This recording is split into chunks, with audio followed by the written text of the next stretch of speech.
Gereja Protestan Maluku anggota PGI Klasis Kota Ambon, Jemaat GPM Kategorial Polri Sinar Kasih. Warta Jemaat Minggu tanggal 28 Juni tahun 2020. Jemaat Kekasih Kristus, selamat pagi dan Shalom.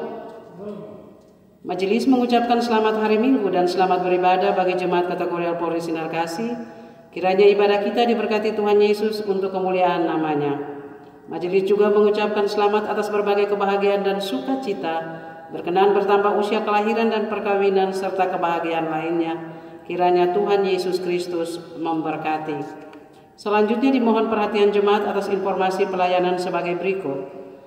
Ibadah minggu yang berlangsung di rumah-rumah jemaat pagi ini dipimpin oleh Pendeta Ibu Ati Iwamoni Unipleta MSI. Diberitahukan kepada jemaat bahwa pada tanggal 5 Juli tahun 2020 akan diadakan perjamuan kudus yang dilaksanakan di rumah-rumah jemaat. Demikian warta jemaat ini disampaikan untuk diketahui, teriring salam dan doa Tuhan Yesus memberkati. Shalom. Majelis Jemaat GPM Kategorial Polri Sinar Kasih tertanda Pendeta IJ Unipleta MTH Ketua, Penatua M. Matruti Maitimu Sekretaris. Salam sejahtera bagi seluruh warga Jemaat GPM Kategorial Polri Sinar Kasih di mana saja. Kita bersyukur sebab Tuhan menuntun hidup kita memasuki minggu terakhir bulan Juni 2020. Saya mengundang semuanya berdiri dan kita memuji Tuhan dengan melakukan nyanyian rohani nomor 96 ayat 1.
Jemaat, mari kita beribadah kepada Tuhan.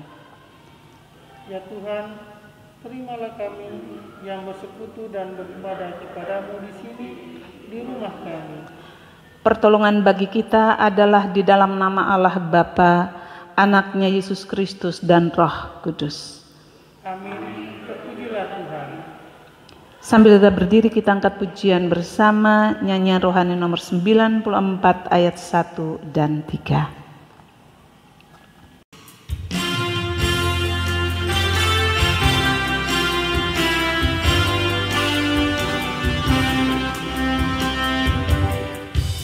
Yeah.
Jemaat disilakan duduk dan sambil duduk kita sama-sama naikkan litani. Sebab keluarga adalah persekutuan yang berdoa, maka mari kita berdoa memohon campur tangan Tuhan. Ya Tuhan yang kudus, dengarlah doa kami. Kami berdoa bagi dunia yang sakit oleh virus corona. Kami yakin Engkau ada dan tidak meninggalkan kami. Maka pulihkanlah dunia ini, ya Tuhan penyelamat kami. Ya Tuhan yang kudus, dengarkanlah doa kami. Kami berdoa dari tengah bangsa kami dan menyerahkan keamanan dan keutuhan dalam hidup seluruh masyarakat. Ya Tuhan yang kudus, dengarlah doa kami. Kami berdoa untuk sesama dalam kehidupan orang basudara. Ajar kami saling membantu sebagai wujud kami memberitakan Injil Kristus yang utuh. Ya Tuhan yang kudus, dengarlah doa kami. Kami berdoa kepada Tuhan sebab kami tidak takut dan cemas atas situasi ini. Amin. Kita angkat pujian bersama nyanyian rohani 135 ayat 1 dan 2.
Jemaat, kita akan membaca dan merenungkan firman Tuhan yang terbaca di dalam kitab Kejadian pasal 8 ayat 1 sampai 22. Jemaat kekasih Kristus, di hari Minggu ini kita akan membaca bagian dari berita firman Tuhan yang terambil dari kitab Perjanjian Lama, kitab Kejadian 8 ayat yang pertama sampai ayatnya yang ke-22. Tapi mendahulunya, mari kita berdoa. Tuhan, kami percaya kepadamu dan berpegang pada firman kebenaran. Sebab itu, bimbinglah kami saat membaca dan mendengarkan pemberitaan firman-Mu saat ini. Amin. Pembacaan firman Tuhan, Kejadian 8 ayat yang pertama sampai dengan ayatnya yang ke-22 yang begini bunyinya. Air bah surut. Maka Allah mengingat Nuh dan segala binatang liar dan segala ternak yang bersama-sama dengan dia di dalam bahtera itu. Dan Allah membuat angin menghembus melalui bumi sehingga air itu turun. Ditutuplah mata-mata air samudra raya serta tingkap-tingkap di langit dan berhentilah hujan lebat dari langit. Dan makin surutlah air itu dari muka bumi. Demikianlah berkurang air itu sesudah 150 hari. Dalam bulan yang ketujuh, pada hari yang ke-17 bulan itu, terkandaslah bahtera itu pada pegunungan Ararat. Sampai bulan yang ke-10 makin berkuranglah air itu. Dalam bulan yang ke-10 pada tanggal 1 bulan itu tampaklah puncak-puncak gunung. Sesudah lewat 40 hari, maka Nuh membuka tingkap yang dibuatnya pada bahtera itu. Lalu ia melepaskan seekor burung gagak, dan burung itu terbang pulang pergi sampai air itu menjadi kering dari atas bumi. Kemudian dilepaskannya seekor burung merpati untuk melihat apakah air itu telah berkurang dari muka bumi. Tetapi burung merpati itu tidak mendapat tempat tumpuan kakinya, dan pulanglah ia kembali mendapatkan Nuh ke dalam bahtera itu, karena di seluruh bumi masih ada air. Lalu Nuh menyulurkan tangannya, ditangkapnya burung itu dan dibawanya masuk ke dalam bahtera. Ia menunggu 7 hari lagi, kemudian dilepaskannya pula burung merpati itu dari bahtera. Menjelang waktu senja, pulanglah burung merpati itu dan mendapatkan Nuh, dan pada paruhnya dibawanya sehelai daun zaitun yang segar. Dari situlah diketahui Nuh bahwa air itu telah berkurang dari atas bumi. Selanjutnya ditunggunya pula 7 hari lagi, kemudian dilepaskannya burung merpati itu, tetapi burung itu tidak kembali lagi kepadanya. Dalam tahun ke-601, dalam bulan pertama, pada tanggal 1 bulan itu, sudahlah kering air itu dari atas bumi. Kemudian Nuh membuka tutup bahtera itu dan melihat-lihat, ternyatalah muka bumi sudah mulai kering. Dalam bulan kedua, pada hari yang ke-27 bulan itu, bumi telah kering. Lalu berfirmanlah Allah kepada Nuh, "Keluarlah dari bahtera itu, engkau bersama-sama dengan istri serta anak-anak dan istri anak-anakmu.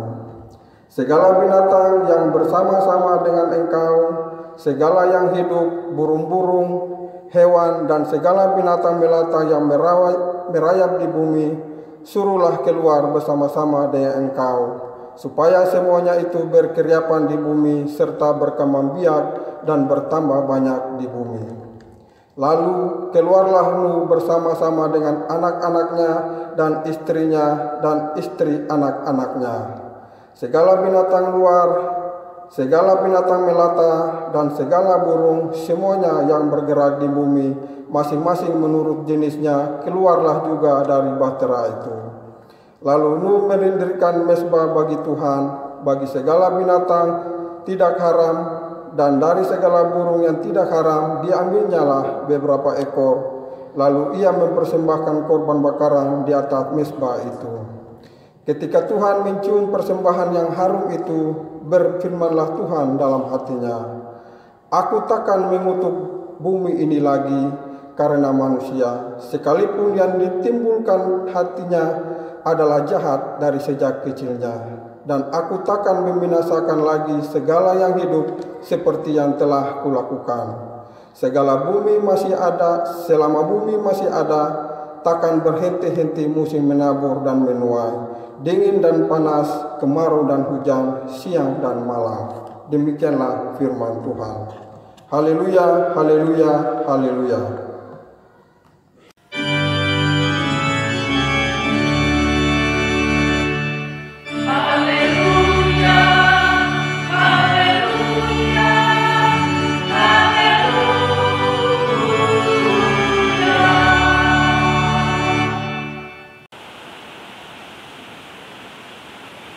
Jemaat yang Tuhan Yesus kasihi,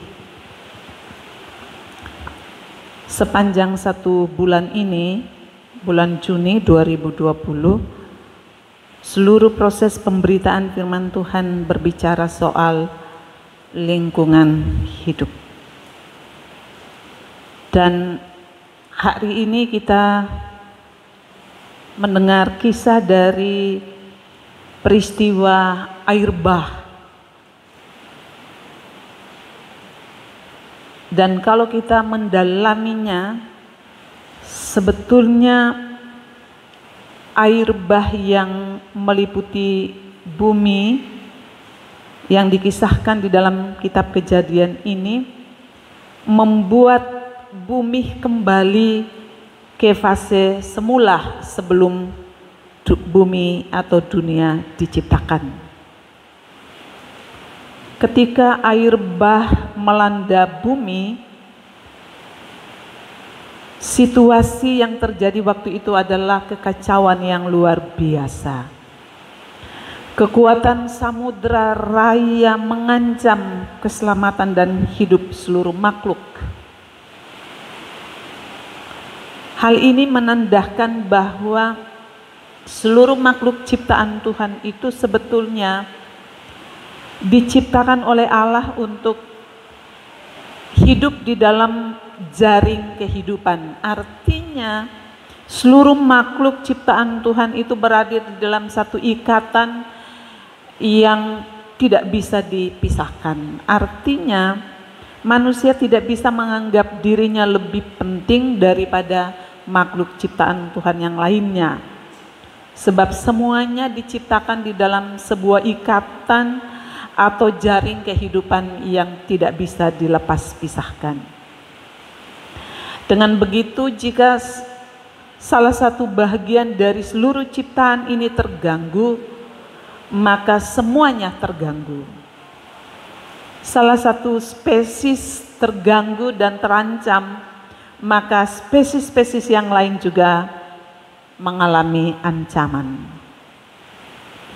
Di tengah situasi air bah yang diceritakan bahwa melanda hampir seluruh bumi dan seluruh makhluk binasa, maka Allah mengingat Nuh dan segala binatang yang bersama-sama dengan dia di dalam bahtera.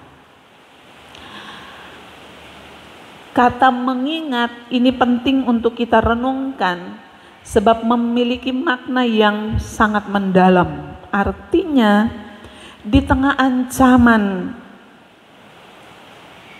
atas seluruh kehidupan makhluk ciptaan Tuhan, ternyata Allah tidak melupakan semuanya.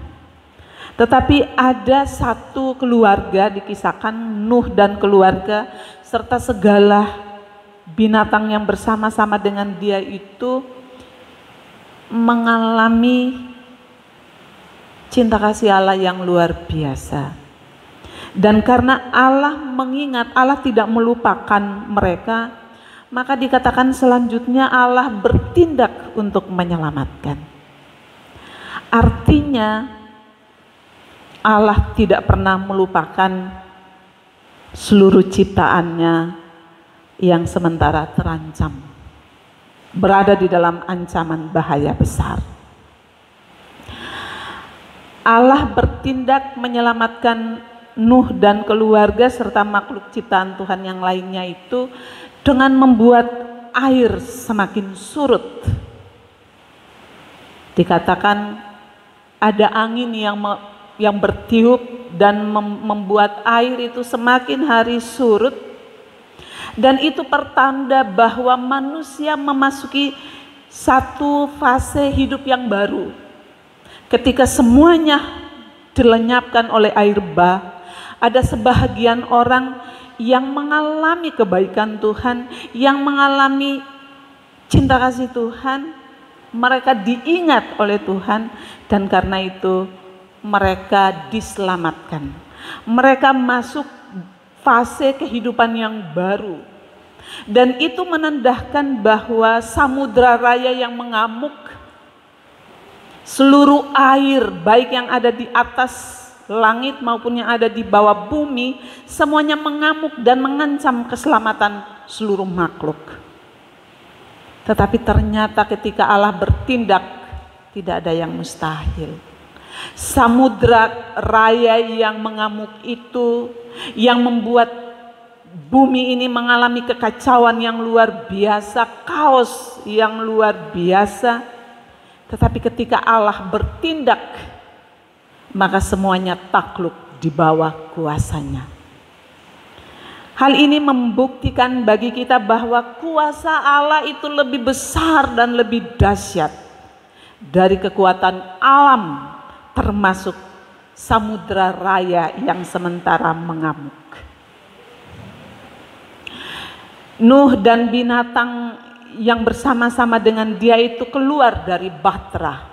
Malah kalau kita membaca secara teliti dan mendalam, kita akan melihat ada beberapa kalimat yang diulang sebanyak 2 kali untuk menegaskan kepada Nuh bahwa semua yang hidup yang bersama-sama dengan dia itu harus keluar dari bahtera.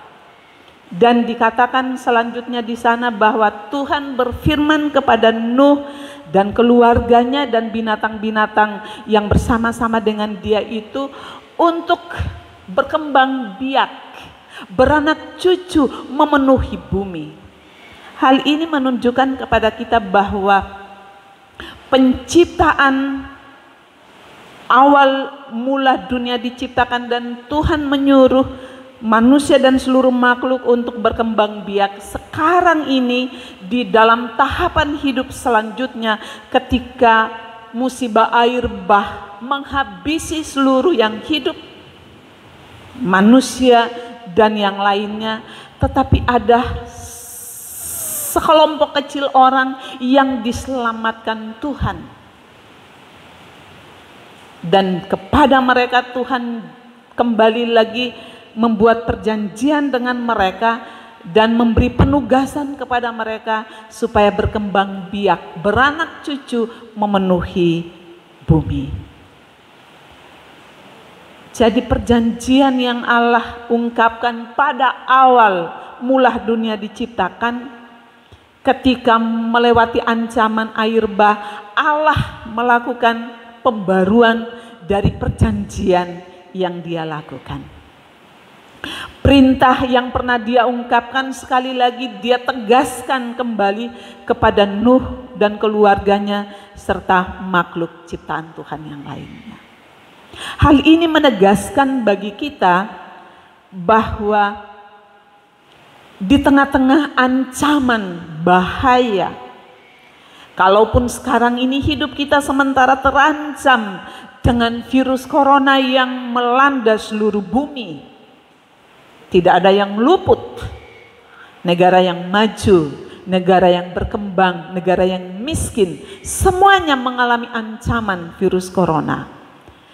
Tetapi kisah Nuh dan keluarga bahwa Tuhan mengingat mereka, maka saya pikir kita percaya bahwa Tuhan tidak melupakan kita. Di tengah-tengah ancaman bahaya apapun termasuk virus corona dan ancaman-ancaman yang lainnya, ingat bahwa Tuhan sama sekali tidak melupakan kita. Tuhan mengingat, Tuhan menyatakan kebaikan dan cinta kasih-Nya kepada orang-orang yang setia, yang selalu berharap kepadanya. Kalau kita baca di awal kisah tentang Nuh, dikisahkan bahwa Nuh ini mewakili gambaran manusia yang taat, manusia yang benar di hadapan Tuhan, manusia yang dekat dengan Tuhan, manusia yang mengandalkan Tuhan di dalam hidupnya. Dan kalau kita kedapatan sebagai orang-orang yang taat, orang-orang yang takut Tuhan, orang-orang yang semakin hidupnya mendekat kepada Tuhan, maka ingat bahwa Tuhan tidak melupakan kita. Sebab Dia tidak pernah ingkar janji. Dia selalu menepati janjinya. Dan karena itu Dia mengasihi kita. Kalau Dia mengingat Nuh dan binatang yang lain yang bersama-sama dengan dia, maka kita percaya Tuhan juga mengingat kita, jemaat GPM Kategorial Polri Sinar Kasih. Dia mengingat kita karena dia mengetahui kita, dia memahami apa yang kita butuhkan. Dan di atas semuanya itu, karena dia sungguh-sungguh mengasihi kita. Dan karena itu saya mengajak kita jemaat untuk jangan gentar menghadapi situasi-situasi hidup yang kritis. Menghadapi ancaman virus corona yang belum juga meredah.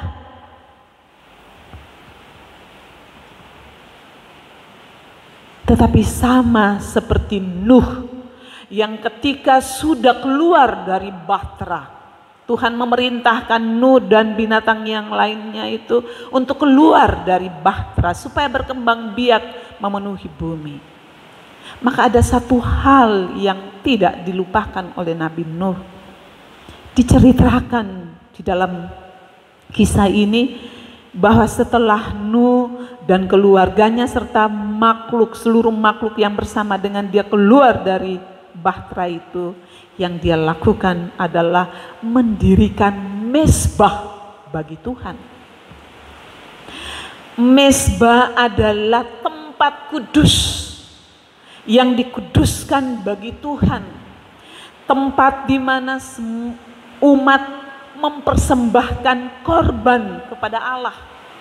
Dan itu tidak dilupakan oleh Nuh.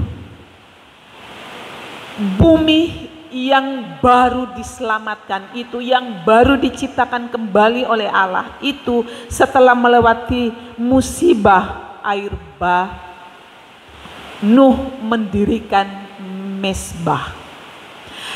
Mezbah tanda bahwa Tuhan hadir di bumi. Tuhan berkemah di bumi yang baru dipulihkan itu. Dan karena itu bumi menjadi mezbah bagi Tuhan. Bumi menjadi tempat kudus bagi Allah. Bumi dijadikan oleh Nabi Nuh sebagai mezbah untuk mempersembahkan korban kepada Allah. Nah, ini menandakan kepada kita bahwa bumi jangan dirusak. Sebab kalau alam semesta ini rusak dan yang merusakkannya adalah manusia dengan perilakunya, gitu ya, mengeksploitasi bumi, membuang sampah sembarangan. Setiap bulan Juni selalu diingatkan bahwa alam adalah saudara kita, tempat kita hidup, rumah bersama seluruh makhluk. Maka kita diajak juga untuk menjaga kekudusan bumi ini sebagai mezbah bagi Tuhan, supaya bumi ini juga menjadi tanda, dikatakan menjadi sakramentum, artinya tanda kehadiran Allah. Dan karena itu kalau bumi ini rusak, yang adalah sekarang ini hujan, musim hujan. Dan kalau musim hujan biasanya orang yang tinggal di tempat-tempat yang rawan itu takut, tidur tidak nyenyak. Apalagi kalau hujan turun semalam suntuk, ada ancaman. Apakah itu banjir, tanah longsor? Mari kita menjadikan bumi ini mezbah. Bumi tempat kita tinggal ini adalah wujud mencerminkan kebaikan Tuhan. Dan kalau kita merusak alam ini, maka alam ini menjadi ancaman yang luar biasa. Sekali lagi kita mengingat peristiwa yang terjadi beberapa tahun yang silam ketika hujan turun, tanah longsor, banjir, maka ada ancaman kehidupan. Banyak yang menjadi hidup terancam, banyak yang menjadi korban. Mari kita belajar dari Nuh. Dia mempersembahkan korban. Dia mengajak pengalaman Nabi Nuh itu yang melewati ancaman karena air bah itu, mengalami sebuah proses pembaruan di dalam pemahaman bahwa kalau manusia merusak alam dan karena itu alam marah dan memberi hukuman dengan air bah itu yang diceritakan seperti begitu, maka Nuh memulai sebuah tahapan hidup yang baru. Nuh tidak lagi memandang bumi ini sebagai miliknya yang harus dirusak, yang harus dikuras. Seluruh isi perut bumi itu menjadi tandus. Tetapi Nuh memandang bumi ini sebagai tempat yang sakral, sebagai sesuatu yang kudus, karena menjadi mezbah bagi Tuhan, menjadi tempat di mana umat bergumul dengan Tuhan, umat berjumpa dengan Tuhan. Kita diajak, jemaat GPM Kategorial Polri Sinar Kasih diajak untuk membarui cara pandangnya terhadap alam, bahwa alam bukan objek yang harus dikuras habis, tetapi dijadikan sebagai mezbah demi kemuliaan nama Tuhan, sebagai tempat di mana Allah menyatakan kuasa cinta kasih-Nya. Dan karena itu dikatakan di akhir cerita ini bahwa ketika Nuh mempersembahkan korban kepada Allah di atas bumi sebagai mezbah bagi Tuhan, Allah memandang semuanya itu baik. Karena itu dibilang di dalam kisah ini, Allah mencium persembahan Nuh itu berbau harum di hadapannya. Dan persembahan itu membuat Allah tersenyum. Sekali lagi, persembahan yang harum itu membuat Allah tersenyum. Karena manusia yang diselamatkan, sisa yang diselamatkan, itu ternyata mengalami kelahiran yang baru. Tidak lagi menjadikan, sekali lagi, tidak lagi menjadikan bumi ini sebagai objek demi kepentingan manusia, tetapi bumi sebagai mezbah Allah, tempat Allah berdiam, tempat Allah bertakhta di bumi. Di bumi ini manusia berjumpa dengan Allah yang penuh dengan cinta kasih itu, yang tidak melupakan manusia dan makhluk yang lainnya itu. Mari jemaat, kita menjadikan bumi tempat tinggal kita ini mezbah. Kita mempersembahkan korban yang berbau harum di hadapan Tuhan, bukan dengan binatang, tetapi dengan cara hidup yang baru. Cara hidup baru seperti apa jemaat? Cara hidup baru yang menghargai seluruh ciptaan, yang bisa hidup berdampingan dengan seluruh ciptaan, yang bisa melewati masa kritis corona ini dengan pandangan yang baru. Hanya dengan begitu kita membuat Allah di dalam Yesus yang kita imani itu tersenyum. Dan ketika Dia tersenyum, di akhir kisah ini di ayat 22 bilang, selama bumi ini masih ada, tidak ada lagi penghukuman. Selalu ada musim hujan dan musim panas. Ada musim menuai dan ada musim menanam.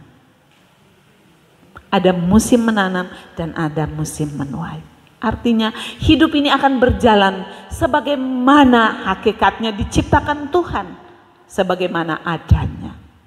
Karena itu mari jemaat, saya mengajak kita semua untuk bisa semakin dekat dengan Tuhan pada satu pihak, dan di pihak yang lain kita membuat bumi ini yang sementara terancam karena virus corona sebagai mezbah yang kudus bagi Allah. Dengan begitu, melalui manusia yang punya akal, yang punya pikiran, semua ciptaan yang sementara terancam diselamatkan. Karena itu tema bulan minggu ini adalah jadikanlah bumi mezbah bagi kemuliaan nama Tuhan. Tuhan memberkati kita. Amin. Jemaat, mari kita masuk saat teduh untuk merenungkan pemberitaan firman Tuhan.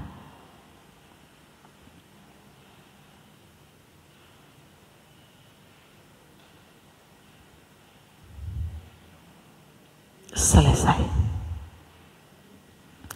Bersama-sama dengan semua umat percaya, kita akan mengaku iman kita sesuai rumusan pengakuan iman rasuli. Saya undang semua berdiri. Bersama-sama dengan semua umat percaya di sepanjang sejarah ini kita berkata demikian.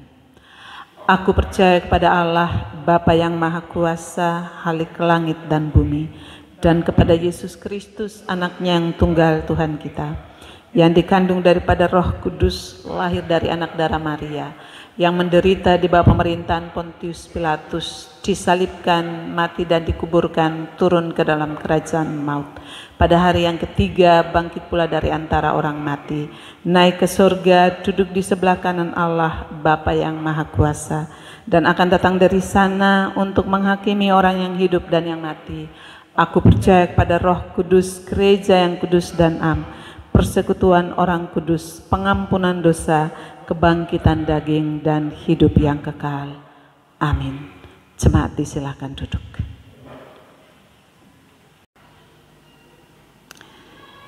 Saya persilakan anggota jemaat yang bersedia untuk merayakan perjamuan kudus pada tanggal 5 Juli yang akan datang untuk berdiri dan bersama-sama di hadapan Allah yang kudus menjawab 4 soal di bawah ini. 1. Adakah saudara-saudari percaya dengan segenap hati bahwa pengajaran yang benar dan sempurna yang membina kepada keselamatan berdasarkan firman Allah yang semuanya hanya terdapat di dalam Alkitab? 2. Adakah dengan segenap hati saudara-saudari percaya bahwa justru oleh karena dosa maka kita patut dimusnahkan oleh Allah, dan sebab itu kita harus menyesali akan diri kita?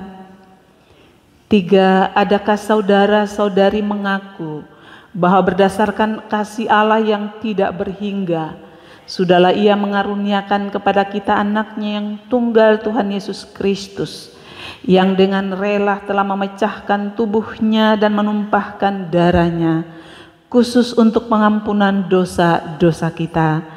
Pengorbanan mana patut disambut dengan hati yang beriman? 4.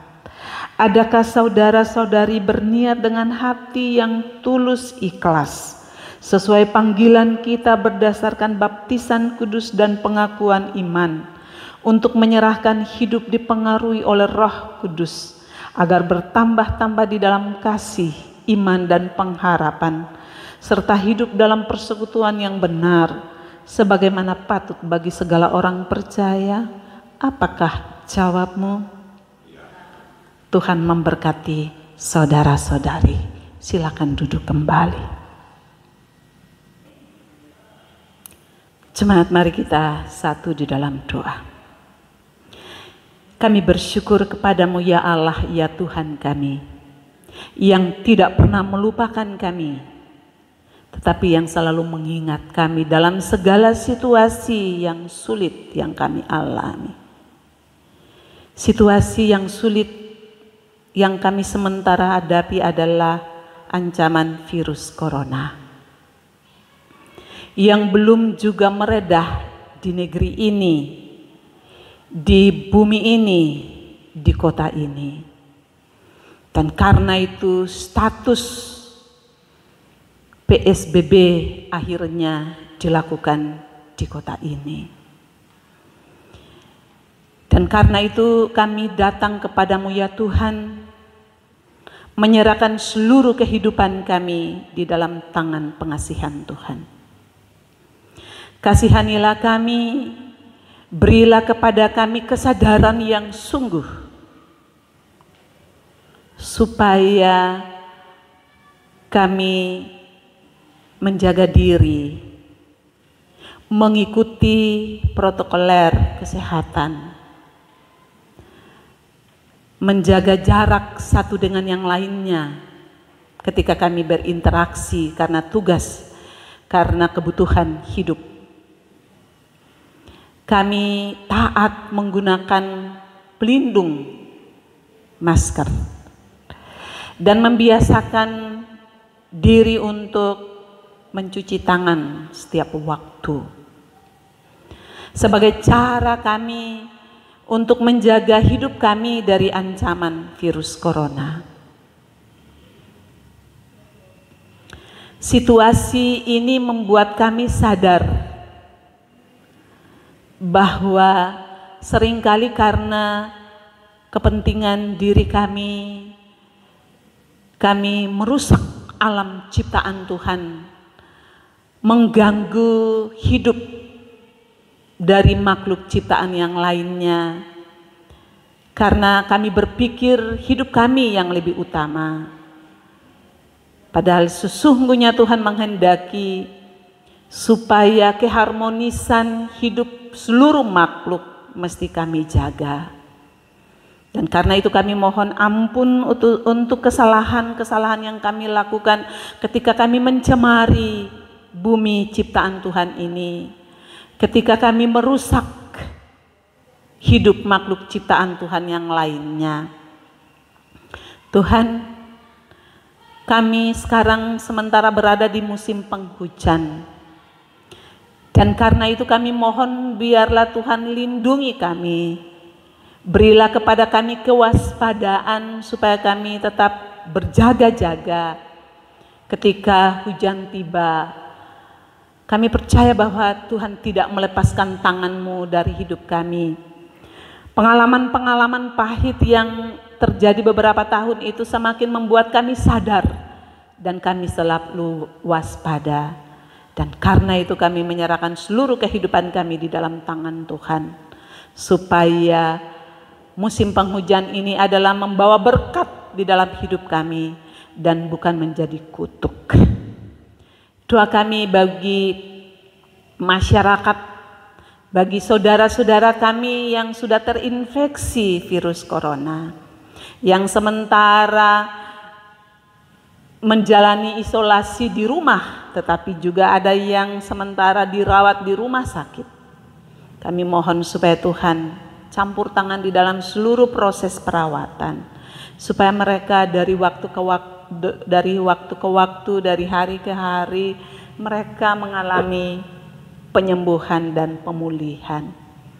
Kami mohon supaya Tuhan memberi kekuatan kepada keluarga, supaya keluarga bisa menopang seluruh proses perawatan. Doa kami bagi para medis yang sebahagian besar juga mengalami sakit karena tugas dan tanggung jawab, karena pekerjaan pelayanan yang mereka lakukan. Tuhan juga memberkati, Tuhan memberi perlindungan kepada mereka supaya karena tugas dan tanggung jawab mereka harus melayani para pasien virus corona, tetapi mereka juga harus menjaga diri supaya tidak terinfeksi. Kami percaya bahwa Tuhan punya kuasa untuk menyelamatkan mereka. Kami berdoa ya Tuhan bagi pihak rumah sakit, tetapi juga semua pihak yang memberi hidup mereka untuk berpikir secara keras bagaimana cara mengatasi virus corona yang mewabah. Dan karena itu Tuhan memberkati, beri jalan, beri kemudahan-kemudahan bagi mereka yang sementara meneliti untuk menemukan penangkalnya, obatnya, supaya bisa diatasi. Tuhan memberkati seluruh proses yang sementara dilakukan.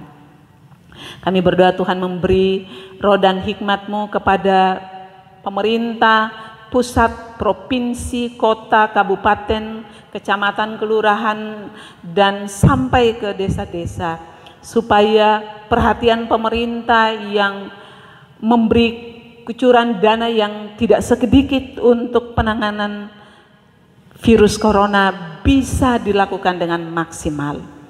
Tuhan mengajak seluruh pengelola pemerintahan ini supaya melakukan tugas dengan jujur, dengan benar, dengan disiplin, tidak menggunakan kesempatan ini untuk menumpuk kekayaan, mendapatkan keuntungan dari penderitaan masyarakat kecil ini, tetapi anggaran yang tidak sedikit ini biarlah dimanfaatkan dengan sebaik mungkin demi penanganan virus corona, supaya virus corona ini bisa secepatnya dikendalikan.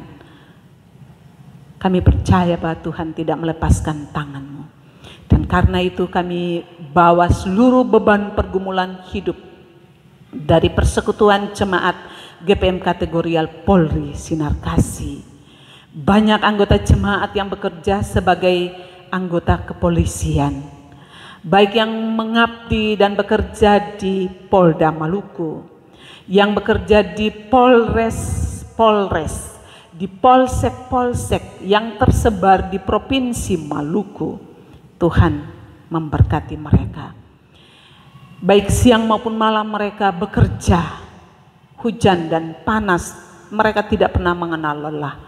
Mereka selalu siap sedia untuk diutus bekerja di mana saja, dan karena itu Tuhan memberkati mereka.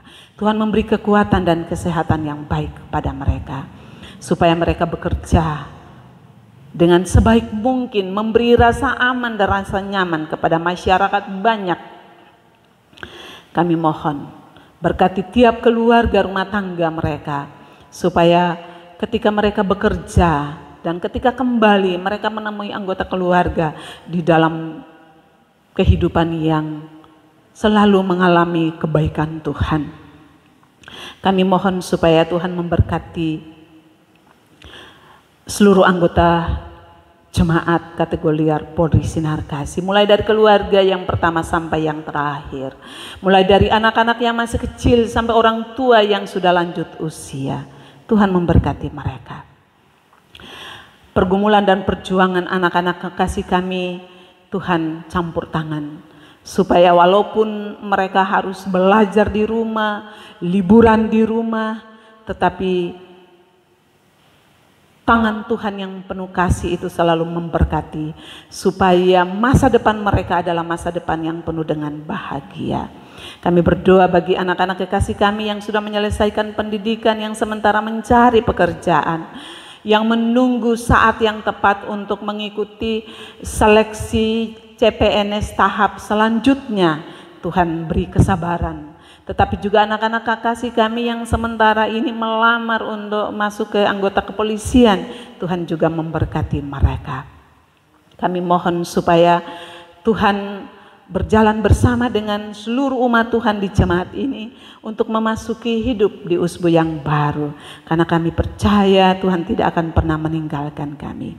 Walaupun aktivitas pekerjaan pelayanan peribadatan berlaku di rumah, tetapi bahwa Tuhan memberkati para pendeta, para penatua, para diaken dan seluruh perangkat pelayanan untuk berpikir secara keras, menemukan cara yang tepat untuk memberi pelayanan kepada umat-Mu. Walaupun tidak bisa berjumpa muka dengan muka, tetapi pendampingan selalu dilakukan melalui telepon, melalui WA, dan melalui apa saja, supaya umat ini merasa bahwa mereka diperhatikan, mereka tidak dilupakan, tetapi mereka berada di dalam perhatian dari seluruh perangkat pelayan di tengah-tengah jemaat ini.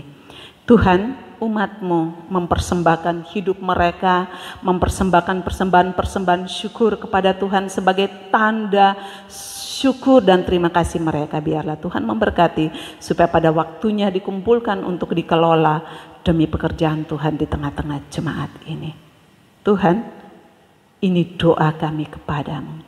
Kami mohon Tuhan sendengkala telinga kasih Tuhan, dengar dan jawab kami. Tapi bukan menurut kehendak kami, melainkan kehendak Tuhan yang jadi.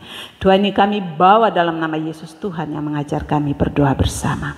Bapa kami yang di surga, dikuduskanlah namamu, datanglah kerajaanmu, jadilah kehendakmu di bumi seperti di surga. Berilah kami pada hari ini makanan kami yang secukupnya, dan ampunilah kami akan kesalahan kami, seperti kami juga mengampuni orang yang bersalah kepada kami. Dan janganlah bawa kami ke dalam pencobaan, tetapi lepaskanlah kami daripada yang jahat, karena Engkau yang punya kerajaan dan kuasa dan kemuliaan sampai selama-lamanya. Amin. Saya undang jemaat berdiri dan kita sama-sama melakukan nyanyian rohani nomor 85 ayat 1 dan 2.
Jemaat kita terpanggil untuk berdoa bagi dunia. Ya Tuhan, pulihkanlah dunia oleh kasih-Mu. Kita juga terpanggil berdoa bagi bangsa dan pemerintah. Ya Tuhan, berilah mereka hikmat dan pengertian, dan utuhkanlah bangsa kami.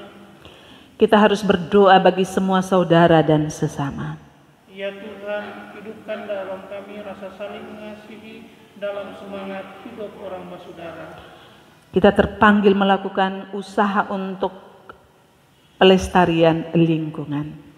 Ya Tuhan, berkati kerja dan usaha kami sambil merawat alam ciptaan ini. Maka arahkan hati dan tekadmu kepada Tuhan, serta terimalah janji penyertaan-Nya. Allah sumber segala kasih karunia melimpahkan kepada kita berkat-Nya. Kristus yang rela melayani melindungi seluruh tugas pelayanan kita. Roh Kudus memberdayakan di dalam kita kepedulian terhadap sesama dan alam semesta.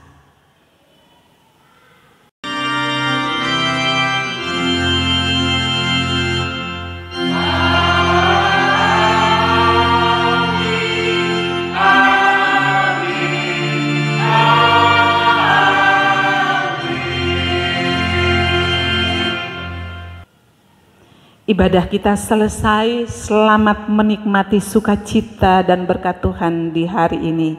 Tuhan memberkati. Shalom.